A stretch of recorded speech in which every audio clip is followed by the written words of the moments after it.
한 소년이 있었습니다. 어머니는 백혈병으로, 아버지는 암병으로 돌아가셨습니다. 서울로 상경하여 신문 돌리고 독서실 총무하며 신학대학의 문을 두드렸지만 10년 동안 떨어졌습니다. 누구 이야기인지 아시죠? 지난주 부흥에 오신 강사 목사님 스토리입니다. 이분의 이야기는 누가 봐도 고난입니다. 대학을 못 들어간 것, 신문 돌리며 죽을 뻔한 사건 등등 고난 스토리 분명합니다. 그런데 오늘 본문에 의하면 고난이 아닐 수도 있습니다. 본문 8절 하반절에 고난을 언급합니다. 고난을 받으라. 아들 같은 디모데에게 마지막 유언과 같은 편지를 쓰며 사도 바울은 가장 중요한 말을 오늘 본문에서 하고 있는 것입니다. 복음과 함께 고난을 받으라. 이 말을 하는 바울은 지금 감옥에 갇혀 있었습니다. 남들의 비난도 받고 남들의 손가락질을 그렇게 당하고 있는 처지였습니다.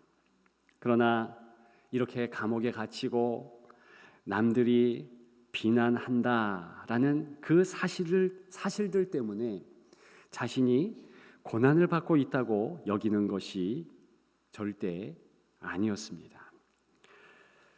과연 사도 바울에게 있어서 고난은 무엇이었을까요? 단적으로 말씀드리면 나그네 의식과 그에 따른 낯섦과 불편함입니다. 바울에게 나그네 의식은 그와 같겠습니다. 세상의 여행객으로 나그네로 왔다는 의식입니다. 본향이 있기에 세상이 낯설고 불편하게 여기는 것입니다. 왜요? 곧 떠날 거니까.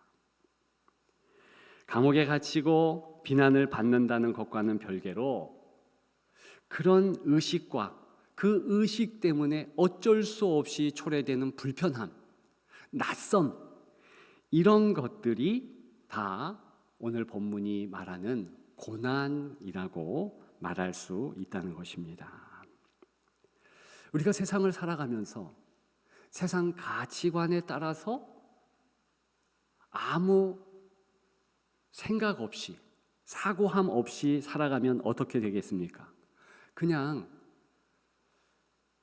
안락하고 편한 것을 추구하겠죠. 배부르고 등 따뜻하고 많은 것을 소유하면 그저 좋다, 이렇게 살아갈 것입니다. 그런데요, 사실 우리는 이 땅을 떠날 사람들이며 성경에서 창세기로부터 야곱의 모습에서부터 계속 보여주듯이 나그네 삶인 것은 분명하지 않습니까? 그런데 왜 이 땅은 배부르고 등 따뜻하고 많은 것을 소유해야 한다, 누려야 된다라고 말하고 있습니까? 그것은 이 땅이 종착역이라고 주장하는 거 아닙니까? 여기가 끝이다. 이 땅의 삶이 전부다. 그래서 누리지 않으면 아깝다. 그런 세상 가치관에 관하여서 오늘 사도 바울은 노하고 있는 것입니다. 아니, 이 땅의 삶이 전부가 아니고 나는 이 땅에서 나그네로 왔다, 나그네로 가고 나는 본향이 있으므로 본향식으로, 본향의 방식으로 하나님 나라 천국의 방식, 하나님이 원하는 방식으로 그렇게 살아가겠다. 어느 날 주 예수 그리스도를 반드시 만난다. 그분이 오시지 않으면 내가 가서 그분을 만나게 된다. 바로 그 사실을 기억하면서 이 땅의 삶이 너무 익숙해지지 않도록, 때로는 불편하고 때로는 낯설지라도 그렇게 살아내는 것, 그 자체가 고난이라는 것입니다. 그래서 감옥에 있기 때문에 고난이고 피곤하고 힘들고 어려워서 고난이 아니라 세상 풍류에 거슬려서 그렇게 살아가기 때문에 그 자체가 고난이라는 것입니다. 감옥 가지 않고 편한 삶을 살아도 그런 이유로 고난의 삶을 사는 성도들이 가득하지요. 디모데가 그런 것 아닙니까? 실제로 사도 바울의 영적 아들인 이 디모데는 감옥 가지 않았습니다. 안정적인 목회자로 살았습니다. 그럼에도 고난의 삶을 분명히 살았습니다. 나그네로 이 땅을 살고 하나님 나라를 소망하며 살았기 때문입니다. 제가 서두에 말씀드린 부흥 강사 목사님 10년 동안 재수했을 때 그저 세상이 요구하는 것처럼 제때에 대학에 못 들어갔기 때문에 부모님들이 일찍 돌아가셔서 안락함을 못 누려서 그것이 고난이다 이렇게 말하지 않는다는 것입니다. 적어도 오늘 본문의 고난은 그렇다는 것이지요. 세상이 원하는 것을 갖든 못 갖든 심지어는 10년 동안 떨어진다 해도 대학에 못 간다 해도 그래서 세상이 야, 너 참 힘들다, 비참하다 그렇게 말한다 해도 하나님 나라가 있고 하나님 아버지께서 나를 지켜주시고 예수 그리스도가 나와 함께 하시면서 그분이 섭리하시고 인도하심으로 나는 괜찮다. 하나님 나라를 사모하고 생활했다면 고난을 받은 것입니다. 오늘 제목이 무엇입니까? 능력, 사랑, 절제하는 마음입니다. 7절에 나와 있는 내용을 그대로 제목 삼은 것이지요. 이 세 가지가 왜 제목을 삼았겠습니까? 이 세 가지는요, 나그네 된 삶을 살아가는 이 땅의 성도들에게 하나님께서 무기격으로 주는 가장 하나님의 마음이 담겨 있는 것들이라는 것입니다. 나그네 인생을 위한 강력한 무기 세 가지쯤 될까요? 그렇게 말씀드릴 수 있습니다. 이 땅에서 나그네로서 살아가며 어쩔 수 없이 당할 수 있는 그런 여러 고난, 그 고난을 넉넉히 이길 수 있는 세 가지의 강력한 무기, 오늘 제목의 이 세 가지라는 것입니다. 이제 한 가지 한 가지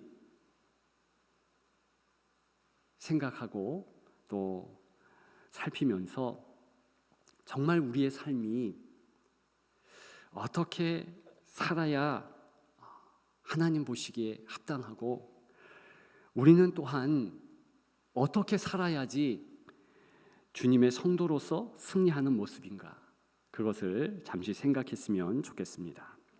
살필 것 첫째, 능력이지요. 세상에 살아가면서 세상이 말하는 능력은 무엇입니까? 뭔가 은사가 있어야 되는 거고 달란트가 있어야 되는 것이고 재물도 많이 갖는 것입니다. 왜요? 그래야지 이 땅에 누릴 것을 누릴 수 있지요. 그런데 오늘 본문의 능력은 그렇게 세상이 말하는 능력과는 다르다는 것입니다. 본향의 능력, 천국의 능력, 하나님이 우리에게 허락하신 능력이라는 것이지요. 7절을 다시 보면 하나님이 우리에게 주신 것은 두려워하는 마음이 아니요, 즉 하나님이 주신 것은 오직 능력과, 이렇게 된 것입니다. 능력을 주셨다, 그 뜻이지요. 근데 원문의 정확한 뜻은 능력의 마음을 주셨다는 겁니다. 능력의 마음. 왜 그렇게 이야기하고 있겠습니까? 사실 이 땅에는 나의 능력, 내가 가진 것, 권력, 재력, 뭐 여러 가지로 자기의 능력을 이야기하는 것이지만 오늘 본문의 이 능력은 완전 그 모습이 다릅니다. 오히려 나는 무능해요. 나는 아무것도 아닙니다. 하나님의 능력을 이야기하는 것입니다. 그래서 하나님의 마음, 능력의 마음, 능력의 심령, 그렇게 된다는 것입니다. 성령 하나님이 거하시는 마음, 그것이 능력의 마음, 능력의 심령이 된다는 것입니다. 이러한 심령은 디모데후서 2장 20절과 21절에 나오는 그릇에 비교할 수 있습니다. 2장 20절에 보면 큰 집에는 금그릇과 은그릇뿐 아니라 나무 그릇과 질그릇도 있어 귀하게 쓰는 것도 있고 천하게 쓰는 것도 있나니, 마치 세상 우리가 살아가는 그런 삶의 모습과 같은 그릇들이 나옵니다. 우리가 판단하기에 어떤 이들은 금그릇 같죠. 은그릇 같습니다. 나무 그릇 같기도 해요. 여러분들은 스스로 어떤 그릇이라고 규정하겠습니까? 금그릇? 은그릇? 뭐 금수저? 흑수저? 뭐 여러 자기 생각에 나는 이렇다라는 것이 있을 것입니다. 그런데 중요한 것은요, 21절이지요. 그러므로 누구든지 이런 것에서 자기를 깨끗하게 하면 귀히 쓰는 그릇이 되어. 무슨 말입니까? 어떤 그릇이 됐든 깨끗한 그릇이 중요한 거예요. 비록 자신이 금그릇이라고 생각하는데 자기 마음에 그 자신이 뭘 담아 놓았는가 더러운 것이 가득한 거예요. 그러면 성결한 성령 하나님께서 임하실 수 없는 겁니다. 전혀 성령 충만되지 못하는 것입니다. 오히려 스스로 나는 나무 그릇이야, 아무것도 아니야. 그런데 깨끗해요. 하나님을 사모하며 참으로 회개하며 그렇게 마음밭을 정갈하게 내어놓는다면, 성령이 임하시면 바로 그 나무 그릇 같은 그런 모습 가운데 하나님의 능력이 임한다는 것입니다. 이 능력이란 단어가 헬라 말로는 디나미스라는 단어인데, 폭발력이 가장 강한 다이너마이트, 그것의 어원이 되지 않습니까? 그러니까 강력한 그런 힘을 발휘하는데 그것은 나의 능력이 아닌 것입니다. 오늘 저자인 사도 바울이 빌립보서 4장 13절에 이렇게 고백합니다. 내게 능력 주시는 자 안에서 내가 모든 것을 할 수 있느니라. 우리는 모든 것을 할 수 있다. 아까 찬양도 그렇게 불렀지요? 모든 것 할 수 있다. 여기에 방점을 찍고 여기에 액센트를 두고 힘을 주지만은 사실 사도 바울은 내가 할 수 있다, 이 부분에 강조한 것이 아니고 내게 능력 주시는 자 안에, 여기에 액센트를 두고 여기에 방점을 찍습니다. 다시 얘기해서 성령 하나님이 역사하지 않는다면, 성령 하나님의 은혜가 없다면 나는 아무것도 아닙니다. 성삼위 하나님께서 인도해 주시고 함께 하시는 내가 돼야 비로소 능력 있습니다. 이런 고백이라는 것입니다. 어떻습니까? 세상의 능력과 다르지요. 그렇기 때문에 본향의 능력이고, 그렇기 때문에 이 능력을 가지면 다르게 살 수 있고, 이 능력으로 넉넉히 이 땅에서 승리할 줄 믿습니다. 그런 여러분들 되시기를 주님의 이름으로 축복합니다.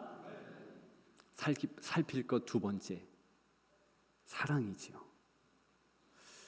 이 땅의 사랑은, 진짜 사랑하는 사람은 고생 안 하기를 원하는 것이지요.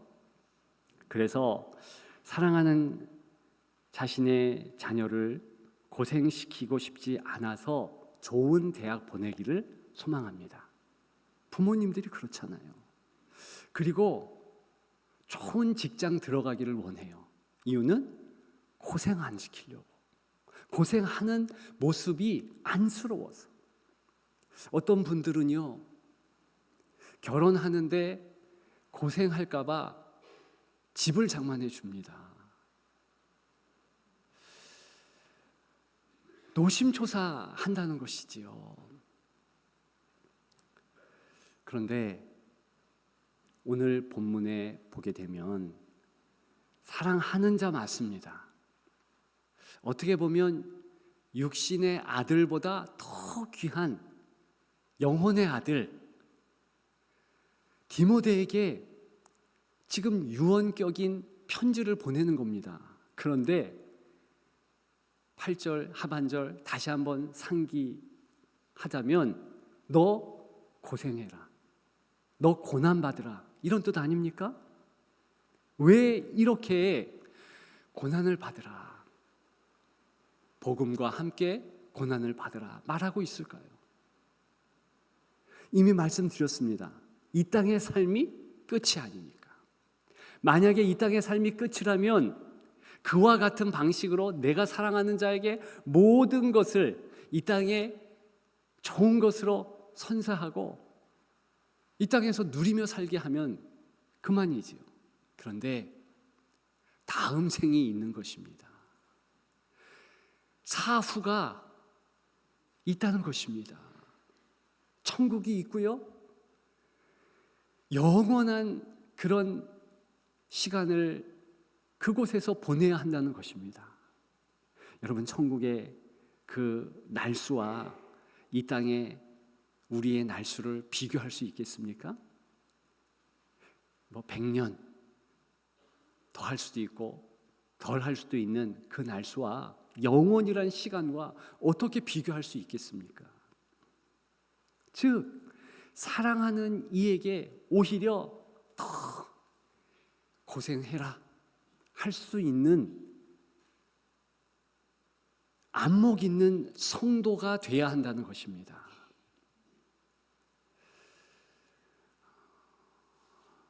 요즘에 우리나라에서 목회자들이 자녀들을 세습하는 그런 일들이 있고 그것 때문에 지탄을 받지 않습니까? 여러분, 오히려 자녀를 고생시키기 위해서 고난을 받도록 이렇게 사도 바울 같은 아버지 목회자라면 자기 자녀들을 세습하지 않겠지요. 욕하자는 내용이 아니고 본질적으로 우리의 삶을 다시 한번 생각해 보십시다. 우리 지역은 좀 덜 하지만 전에 제가 있었던 서울이나 인천 이런 곳에는 중직자인데도 불구하고 자녀들 교회에 보내는 것을 주저합니다. 특히 고등학교 연령이 되면 머뭇거립니다. 왜요? 성적이 이제 떨어질 수 있으니까. 물론 그렇게 주의를 기울이고 자녀가 공부하게 하는 것 중요합니다. 그러나 그것과 더불어서, 아니 그것보다 더 우선순위로 예수 그리스도를 인격적으로 만나고 그분 동행의 삶을 살아가는 그 모습, 그것이 가장 중요하지 않습니까? 그렇기 때문에 오늘 사도 바울도 영의 자녀, 영의 아들인 디모데에게 복음과 함께 고난을 받으라. 고난을 받을 수 있는 성도가 진짜 성도입니다. 고난을 받을 수 있는 자녀가 진짜 사랑을 담뿍 받은 자녀인 것입니다. 요즘 새벽 기도회에 열심히 나오는 어떤 병약한 성도들에게는요, 안쓰러워서 오지 말라고 그렇게 말하고 싶습니다. 다리도 아프고, 또 어떤 분은 손도 아프고, 또 어떤 분은 연세 때문에 여러 가지로 힘든데 새벽에 나오시는 거예요. 정말 여기까지 목까지 차서 그렇게 열심히 안 오셔도 됩니다 라고 말하고 싶지만 제가 말할 수가 없습니다. 왜냐? 그렇게 예배자로 이 땅에서 마음을 다하는 것이 사실은 오늘 본문이 말하고 있는 사랑 아닙니까? 그렇게 권면해야 하는 것이 사실 지도자 아니겠습니까? 그렇기 때문에 말하지 못했습니다. 오히려 더 기도해주고 겉으로는 그래요, 더 열심히 새벽 제단 같이 싸웁시다, 그렇게 말하는 것, 그것이 바로 오늘 본문이 제시하고 있는 사랑입니다. 원문의 뜻은 역시 사랑의 마음을 주셨다, 그 뜻이에요. 우리의 본성적인 사랑은 그저 보이는 것 더 해주고 싶고 그러고 싶죠. 그러나 하나님이 주신 저 천성, 저 본향의 사랑의 마음은 다른 색채, 다른 색깔이라는 것입니다. 하나님 나라를 생각하며 영적으로 성숙할 수 있는 것을 권면하는 것, 그것이 진짜 사랑이라는 것입니다. 이제 말씀을 마치려고 합니다. 본문 7절에 보면 두려워하는 마음이 나옵니다. 두려움.